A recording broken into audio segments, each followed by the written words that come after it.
El miedo no siempre tiene rostro humano. A veces viene envuelto en metal retorcido y se estrella desde 3000 metros de altura. Hemos explorado crímenes, guerras y conspiraciones, pero hoy, en Terror en la Historia, seremos testigos del horror y la batalla de una adolescente contra la naturaleza implacable. Esta es la historia de Juliane Koepke, la única superviviente de un desastre aéreo. Cayó del cielo a la jungla más densa del planeta y vivió para contarlo. Prepárense, porque su odisea es la crónica de un milagro, donde la línea entre la vida y la muerte fue tan delgada como una rama. Bienvenido a Terror en la Historia. ¿Sabías que los monstruos no solo existen en los cuentos, sino también en la vida real? Hoy viajaremos por el tiempo para conocer una historia verdadera que te helará la sangre. Asegúrate de quedarte hasta el final y sentirás cómo la adrenalina recorre todo tu cuerpo. Suscríbete, si te atreves. Suceso número 1. La última Navidad y el destino sellado. El vuelo Lanza 508. En la víspera de Nochebuena, el 24 de diciembre de 1971, Juliane Koepke, una adolescente de 17 años, terminaba de arreglar su cabello rubio al hombro, moviendo con gracia su figura menuda, y con aquellos expresivos ojos claros, se dirigió a su madre y le dijo: «Ya es hora, o perderemos el avión».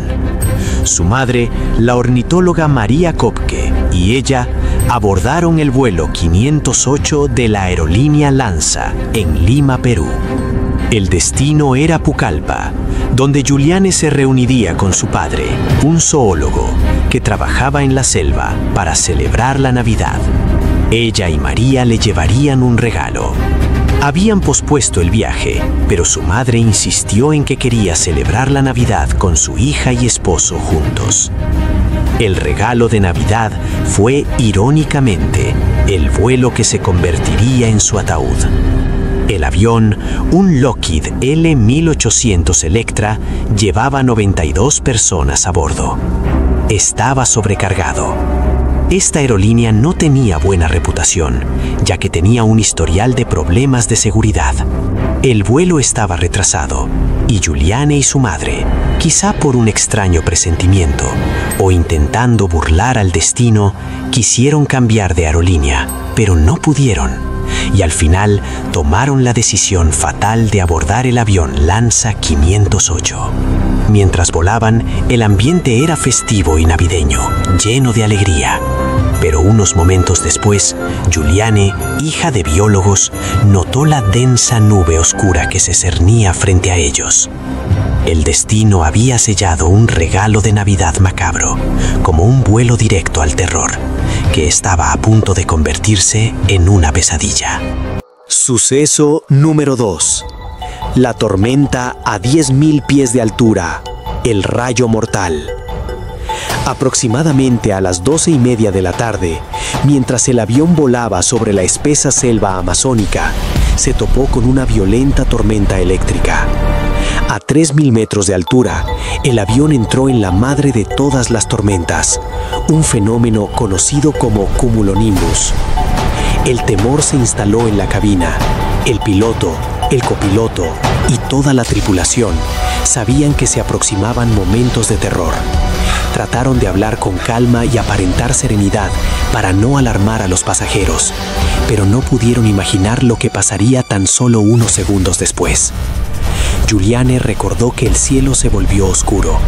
Nubes gigantescas envolvieron la nave. Relámpagos, truenos, la turbulencia fue extrema y la gente comenzó a gritar. Algunos hacían oraciones en voz alta. Su madre, María, que tenía pánico a volar, solo dijo una frase que congeló la sangre de Juliane: «Dios, esto es el fin. Se acabó». Un instante después, Juliane vio un relámpago que la cegó momentáneamente. No fue un rayo fuera de la ventana, sino uno que parecía golpear el motor derecho del avión. Después de la explosión ensordecedora del rayo que había impactado directamente en el avión, la aeronave comenzó a desintegrarse en el aire. El pánico en la cabina se convirtió en caos y el sonido del motor fue reemplazado por el crujido del metal rasgándose por la fuerza de la tormenta, el rugido del viento devorándolo todo. Ella, con mucho miedo, solo atinó a tomar fuertemente la mano de su madre. No supo cuándo la soltó. El grito final de su madre fue lo último que escuchó Giuliane antes de ser arrojada al vacío. Suceso número 3. La caída libre y el cinturón salvavidas. El rayo provocó que el ala derecha se desprendiera y la aeronave se desintegrara en pleno vuelo, y Giuliane fue expulsada del avión aún sentada y atada en su fila de 3 asientos que se había desprendido. Esta caída inexplicable fue a más de 3.200 metros de altura. El asiento y el cinturón de seguridad actuaron como un rudimentario paracaídas, ayudada por la densidad del aire en la tormenta. Sintió ese aire helado de la altitud y recordó haber girado. Fue como un rotor que fue amortiguando la velocidad. Lo último que vio fue el cielo y luego un mar verde subiendo a toda velocidad. Anticipó lo que ocurriría. Su cuerpo se estrellaría y moriría instantáneamente. Enseguida perdió el conocimiento. Lo que siguió fue una caída libre, aferrada a su butaca gracias al cinturón de seguridad, aunque estaba en sentido inverso. Caía en picada cabeza abajo, un descenso vertiginoso con un rugido del viento aterrador, hasta que fue amortiguada por la densa copa de los árboles. Giuliane no aterrizó, se estrelló contra el dosel del Amazonas, una caída que debería haberla matado instantáneamente. Suceso número 4. El despertar entre los muertos, la conciencia post-trauma. Giuliane había perdido el conocimiento durante la caída. Lo siguiente que experimentó fue un silencio total. Ese silencio fue tan abrumador como el estruendo previo. Una mezcla de factores milagrosos la mantienen con vida. Su asiento, la densa vegetación y quizá algo más. Algo que escapa a toda explicación científica y lógica. Giuliane despertó en un infierno a la mañana siguiente. Estaba bajo una fila de asientos, en medio de la jungla y los restos del fuselaje. Abrió los ojos y se encontró sola, empapada, envuelta en enredaderas y ramas. Eran las primeras horas de la mañana del 25 de diciembre, Navidad. Había sobrevivido al impacto. El terror se volvió real. Había cuerpos y fragmentos del avión esparcidos. Lo más aterrador fue el estado de su cuerpo. Sufría de una fuerte conmoción cerebral. Su clavícula estaba abierta y fracturada. Un corte profundo en el raso. Se le había roto un ligamento de una rodilla y tenía un corte profundo en la pantorrilla, causa por la que tratar de caminar le provocaba mucho dolor. Y lo peor, en la caída había perdido sus lentes y su ojo derecho estaba hinchado y casi ciego. Tenía un profundo corte en el párpado, con sangre escurrida y coagulada. Su primer pensamiento no fue la comida, sino el dolor intenso en su cabeza y en todo su cuerpo. La selva peruana, densa y brutal, había actuado como un colchón vegetal que le salvó la vida de forma milagrosa. Ella era la única persona viva que comenzó a moverse de manera torpe y lenta en ese dramático cementerio improvisado. De los otros 91 pasajeros no sabía nada. Trataba de recordar y entender lo que les había pasado, pero no imaginaba que el terror de la supervivencia apenas estaba a punto de comenzar. Suceso número 5. El mandato del padre y el primer paso en el infierno verde. Giuliane estaba herida, desorientada y no tenía ni comida ni refugio, pero tenía un arma vital, el conocimiento de la selva. adquirido de sus padres biólogos, que le ayudarían a sortear los peligros que se le avecinaban. Su primer y desesperado acto fue buscar a su madre. Comenzó a llamarla a gritos, pero no obtuvo respuesta. Tras un día de caminar y llamar, Juliane encontró los restos de la aeronave y de varios pasajeros, algunos aún atados a sus asientos. Entre cuerpos irreconocibles, ropa enganchada en las ramas de los árboles y restos de chatarra metálica de la aeronave, encontró una bolsa de caramelos. Esa sería su única provisión durante los próximos 12 días. El terror era palpable. Aunque encontró el asiento de su madre, no encontró a María. La desaparición de su madre la forzó a tomar una decisión brutalmente lógica: quedarse a esperar ayuda o confiar en sus instintos de la selva. La regla de oro que la mantuvo viva fue recordar el mandato de su padre: si te pierdes en la selva, sigue un río o arroyo, porque te llevará a la civilización. Abandonó los restos del avión, donde buscó sin éxito a su madre, y cojeando, se dirigió a un pequeño arroyo que fluía cerca. La selva amazónica, con sus depredadores, animales salvajes, insectos y víboras venenosos, incluyendo el calor sofocante, se convirtió en su prisión verde. Cada paso que daba la adolescente era una apuesta contra la muerte inminente. El horror de los restos del avión, de los cuerpos encontrados y la desesperación de la soledad la obligaron a buscar la manera y los medios de cómo salvarse a sí misma. Juliane Koepke ha sobrevivido a la caída de un avión, algo que estadísticamente es casi imposible. Pero el verdadero terror de esta historia no está en el cielo, sino en la tierra. No dejes de ver cómo se enfrentó a los depredadores, la gangrena y el hambre. Qué terrible descubrimiento hizo días después que la obligó a seguir adelante. Y lo más importante, cómo logró sobrevivir a 12 días de agonía. Suscríbete a Terror en la Historia, dale clic a la campanita y regálanos un like.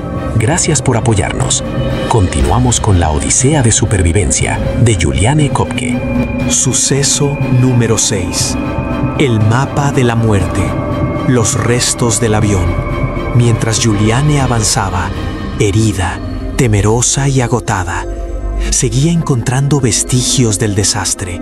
La ruta que ella creía la llevaría a salvarse estaba marcada por pedazos de metal retorcido, maletas desgarradas y, lo peor de todo, más restos humanos.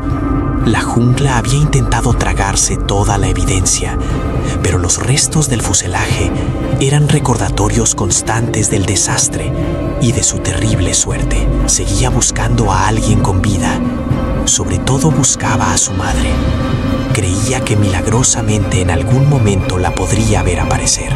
Pero al paso de las horas, crecía el temor de la probabilidad de que nadie más hubiera sobrevivido. Juliane estaba literalmente caminando sobre un mapa del horror, esparcido por la jungla. Era un cementerio a cielo abierto. Suceso número 7. El terrible descubrimiento del cuerpo de su madre. Días después de su caída del avión, Juliane hizo un descubrimiento que la rompió, pero que, paradójicamente, la impulsó. Encontró el cuerpo de su madre, María Koepke. Se cree que su madre sobrevivió a la caída inicial, pero habría muerto poco después a causa de sus heridas mortales.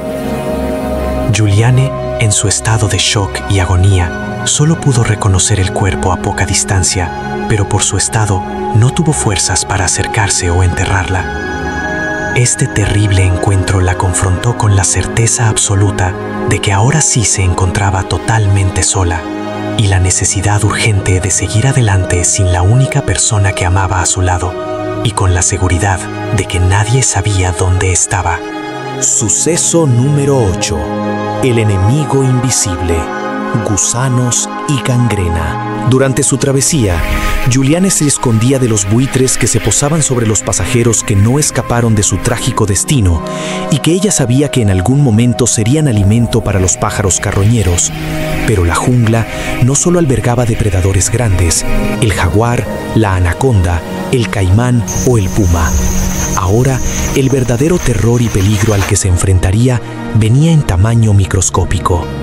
Giuliane aún no lo veía, pero ya el enemigo invisible lo tenía instalado en su cuerpo. Su brazo derecho, quebrado y herido en la caída, comenzó a infectarse. Cientos de gusanos, larvas de mosca, se habían alojado en su herida. El dolor intenso y punzante era constante, y la herida estaba progresando hacia la gangrena. Giuliane no tenía agua limpia ni antibióticos, y sabía que sin tratamiento, la infección la mataría mucho antes de encontrar ayuda. La muerte no la buscaba en forma de jaguar, sino en forma de fiebre y pus. Suceso número 9. Depredadores y la presencia constante del peligro. El Amazonas es un ecosistema donde la vida se alimenta de la muerte, y Giuliane era ahora una intrusa herida. En algún momento, escuchó las hélices de los helicópteros de rescate del ejército, pero no los veía por la tupida vegetación. Gritaba y hacía ademanes, tratando de llamar su atención, pero ningún helicóptero logró verla. Lo que ella no sabía era que al 10º día de la caída del avión, las autoridades suspenderían la búsqueda, ya que pensarían que para esas fechas era casi imposible que alguien hubiera logrado sobrevivir. Después de encontrar un arroyo, había comenzado a seguirlo. Descalza y con heridas que ya han comenzado a infectarse, Giuliane tuvo que vadear a través de aguas infestadas de pirañas, cocodrilos, caimanes y peces raya. Además, estaba la amenaza invisible de las serpientes venenosas que se mezclaban con el follaje y los felinos. Giuliane, usando sus conocimientos, golpeaba el agua con una rama antes de cruzar. Pero cada paso dolía. Cada sonido podría significar un peligro. Sus movimientos eran torpes por sus heridas y la fiebre. Tenía miedo de caer y ya no poder levantarse. La tensión mental y el terror de saber que caminaba entre depredadores, que no sabía en qué momento saltarían sobre ella, que cualquier paso podría ser el último. Ese temor era constante. El miedo era un compañero silencioso y omnipresente. Suceso número 10. El antídoto improvisado, la medicina salvaje. Justo cuando la infección en su brazo se hacía insoportable, Giuliane encontró un antídoto inesperado, un pequeño resquicio de esperanza en el terror. Buscando entre los restos del avión que flotaban en las orillas del río, encontró una pequeña lata de gasolina. Recordó que su padre le había enseñado que la gasolina o el queroseno podían usarse como antiséptico para quemar y matar a los gusanos. Con un valor inmenso, vertió el combustible sobre su herida, una acción de dolor agónico que logró matar a las larvas y detener temporalmente la gangrena. Este acto desesperado de medicación precaria le compró tiempo, pero también le recordó lo lejos que estaba de la civilización. Pensó que el único regalo que había recibido esa Navidad era el regalo de la vida, y pensaba valorar y preservar ese regalo a costa de lo que fuera. Giuliane Kopke lleva 9 días a la deriva, hambrienta y al límite. ¿Cómo encontró la canoa y la cabaña que se convertirían en su salvación? ¿Y qué le esperaba al final del río? Suscríbete a nuestro canal, haz clic en la campanita y regálanos un like. Gracias por apoyarnos. Continuamos con el aterrador viaje de supervivencia de Giuliane. Ella sigue sola, herida y luchando contra la infección en el corazón de la selva amazónica. Suceso número 11. La inanición, la desesperación y el agotamiento. Ya llevaba 10 días en la selva. Su cuerpo ya estaba al límite.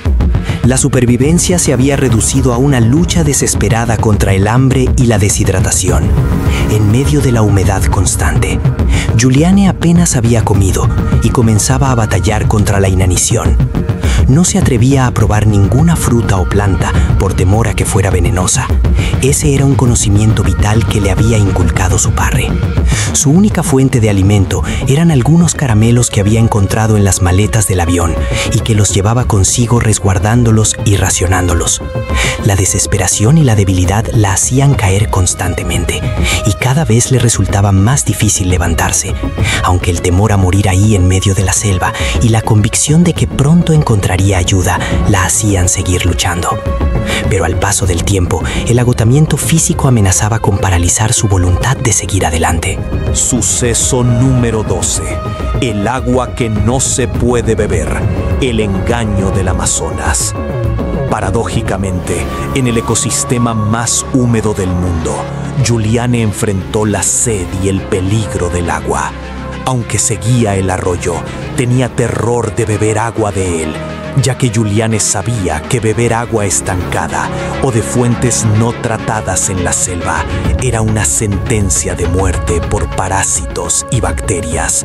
Solo bebía de charcos de agua de lluvia o de pequeñas cascadas donde el agua estaba en movimiento rápido. La necesidad de beber era constante, pero el riesgo de enfermar la obligaba a ejercer una disciplina férrea que para su edad y en esas condiciones casi moribundas de inanición, deshidratación y debilidad, era un acto de heroísmo mental absoluto. Suceso número 13. El monotema, el sonido de la muerte. Día tras día, la única banda sonora de Giuliane era el sonido incesante de la selva, los insectos, el agua, el terror a ser atacada por algún felino o depredador, y lo más perturbador, el eco de su soledad. Giuliane, aún traumatizada por el golpe en la cabeza, cayó en un estado mental donde el miedo se convertía en apatía. El silencio total de la civilización, roto solo por los sonidos naturales, la hacía cuestionarse si realmente había sobrevivido o si estaba alucinando. Su mente comenzó a caer en un impacto psicológico del monotema, ya que sus pensamientos se convirtieron en su mayor enemigo, tratando de convencerla de que ya no siguiera luchando por sobrevivir, que el descanso de la muerte era mejor que el dolor constante de la vida. Suceso número 14. La piragua vacía, un primer signo de la humanidad. Justo cuando la desesperación amenazaba con consumirla y comenzaba a dejarse convencer por sus pensamientos de que era mejor parar y solo recostarse a esperar la muerte, Giuliane tropezó con un signo inequívoco de la vida humana. Después de 11 días a la deriva, Giuliane hizo un descubrimiento que la llenó de esperanza. Encontró una canoa de madera abandonada, atada a un árbol a orillas de un río más grande, el río Chebonaz. Las quemaduras de segundo grado que el sol le había infligido y por su mente agotada, que ya comenzaba a desvariar con comida y casas, de momento piensa que está alucinando y cree que no es verdad lo que está viendo. Se acerca para tocar la barcaza y comprueba que es real, que este no era un simple objeto, era la prueba de que no estaba sola, de que el río que había seguido la había llevado a un rastro de la civilización. La canoa representaba la esperanza, la primera promesa real de que alguien podría rescatarla, un ancla emocional en el caos verde. Suceso número 15. El refugio de la cabaña y el nuevo terror. Siguiendo el rastro de la canoa, Giuliane llegó a un claro, donde hizo el descubrimiento de una pequeña cabaña, una choza abandonada utilizada por los lugareños. Su corazón se llenó de una euforia que hacía días que no sentía. Pero esta alegría fue breve, porque al entrar encontró la cabaña vacía. Aunque ahora el refugio la protegía de los elementos y los animales por primera vez, también significaba un nuevo terror. Si los dueños regresaban y la encontraban, ¿serían amigos o enemigos? Giuliane se dio cuenta de que había sobrevivido al avión y a la selva, pero ahora Su mente la devolvió a la psicosis del miedo. Tanto luchar para mantenerse viva. ¿Y si ahora alguien llegaba y le hacía daño? Su vida dependía de la suerte y la naturaleza de los humanos que la encontraran. Juliane no sabía si la salvarían, pero al menos ya estaba a resguardo de los animales de la selva y de la intemperie. Juliane Koepke está a salvo en una cabaña, pero totalmente expuesta al juicio de unos extraños. Ella lleva 11 días con vida, pero al límite de sus fuerzas. ¿Quiénes eran los hombres que regresaron a la cabaña? ¿Y cómo reaccionaron al ver a esta adolescente? Un fantasma de un desastre aéreo, herida y sola. Sigue con nosotros y no te pierdas la última parte de esta historia de supervivencia en Terror en la Historia. Regálanos un like, suscríbete a nuestro canal y activa la campanita. Gracias por apoyarnos. Continuamos con El final del camino. Suceso número 16. El único alimento. La batalla contra la debilidad. Juliane había encontrado refugio en la cabaña de los madereros, pero la salvación era incierta. Había pasado casi 2 semanas sin comida real y la debilidad la estaba consumiendo. Estaba librando la batalla final contra la inanición. En la cabaña, Juliane encontró un poco de combustible y un poco de sal. Aunque no era comida, usó la sal para evitar la deshidratación severa. Lo que ella no sabía era si los dueños regresarían en horas, días o semanas. Y ahí también comenzó la lucha desesperada para mantenerse con vida. El terror se centró en la espera. El peligro ya no era la selva, sino su propio cuerpo que ya estaba colapsando, sintiendo pasar el tiempo, ya sin fuerzas, mientras esperaba, pidiendo a Dios que las personas que llegaran tuvieran la humanidad de ayudarla, si llegaban a tiempo y alcanzaban a encontrarla con vida. Suceso número 17. El encuentro con sus rescatadores. Al día siguiente, 3 de enero de 1972, después de un total de 12 días a la deriva, Juliane escuchó el sonido que había estado esperando y temiendo. Lo que escuchaba eran voces humanas, con el alma en un hilo, sin saber si esconderse, aunque ya no le quedaban fuerzas para moverse. Juliane, con terror, vio cómo la puerta se abrió. Eran 3 madereros peruanos que regresaban a la cabaña. Cuando entraron y vieron a la joven herida, cubierta de barro, gusanos e insectos, creyeron que estaban ante una aparición fantasmal. Juliane, usando un español entrecortado y con voz muy débil, les explicó quién era. «Soy la única superviviente del avión de Lanza». Los madereros asombrados se quedaron en shock. La reconocieron. Los periódicos llevan días hablando del accidente. Nadie esperaba encontrar supervivientes. Juliane no era una superviviente. Era un fantasma que había vuelto del infierno, pero que al fin había encontrado a sus rescatadores. Ella era la única superviviente de las 92 personas del vuelo. Suceso número 18. La curación improvisada. El último dolor necesario. Los madereros, aunque conmocionados, le dieron los primeros auxilios. Cuando le empezaron a hablar de manera amable, para ella fue como escuchar las voces de los ángeles. Los 3 hombres que la encontraron la atendieron, le dieron de comer. Para tratar la infección más grave de su brazo, los hombres improvisaron una cura. Utilizaron una mezcla de queroseno y sal para limpiar la herida y extraer los cientos de gusanos que aún se alimentaban de su carne, que ya comenzaba a pudrirse. Juliane describió este proceso como el dolor más agónico de toda la experiencia, peor que la caída del avión. Fue un acto brutal pero vital que marcó la frontera entre la enfermedad y la vida. Ese fue el último dolor necesario antes de la salvación. Suceso número 19. El viaje en canoa. El regreso al mundo. La evacuación no fue inmediata. Los madereros debían llevarla de vuelta a la civilización a través del río. A pesar de sus heridas y su agotamiento, Juliane tuvo que soportar un largo viaje de 11 horas en canoa. Ese largo recorrido por el río, donde el calor, la humedad y el movimiento constante la hacían sentir mucho dolor, amenazando con reabrir sus heridas y empeorar su conmoción, puesto que su debilidad era ya muy atemorizante. Finalmente, llegaron a un puesto de misión, donde la trasladaron en avión a un hospital. Juliane Koepke al fin había logrado salir de la selva, dejando atrás 12 días de agonía y terror absoluto. Suceso número 20. El trauma y el legado. El milagro del Amazonas. Una vez en el hospital y finalmente reunida con su padre, Juliane confirmó su identidad y la trágica pérdida de su madre. De las 92 personas a bordo del vuelo Lanza 508, solo ella sobrevivió a la caída y a la selva. El mundo estaba conmocionado. Nadie esperaba que alguien pudiera sobrevivir a tan terrible accidente. Juliane ha regalado al mundo un legado de supervivencia.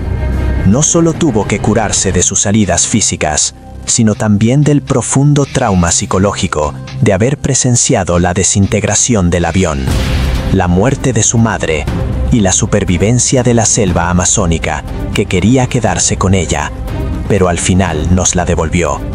A pesar de todo, se convirtió en una zoóloga exitosa, continuando el trabajo de sus padres. El milagro del Amazonas no es solo que sobrevivió a la caída, sino que el conocimiento de la naturaleza le dio las herramientas para derrotar al terror en su propio territorio. La historia de Juliane Koepke es la prueba de que el ser humano puede sobrevivir a lo imposible. Ella cayó del cielo, luchó contra la selva y venció al miedo. ¿Qué otra historia de supervivencia extrema te gustaría que desenterremos? Hasta que volvamos a encontrarnos en la oscuridad. Y recuerden que, del instinto de supervivencia, puede surgir el heroísmo más puro. Hemos llegado al final de este capítulo oscuro de la historia. Ahora es tu turno. ¿Conocías estos sucesos? ¿Tienes alguna sugerencia de otra historia similar que debamos investigar? Cuéntamelo abajo. Si el viaje al pasado te ha helado la sangre, dale me gusta al video, suscríbete a Terror en la Historia para no perderte las próximas historias y activa la campanita. No olvides compartir este video con tus amigos amantes del terror. Gracias por acompañarnos, cuídate. Nos vemos en el próximo video.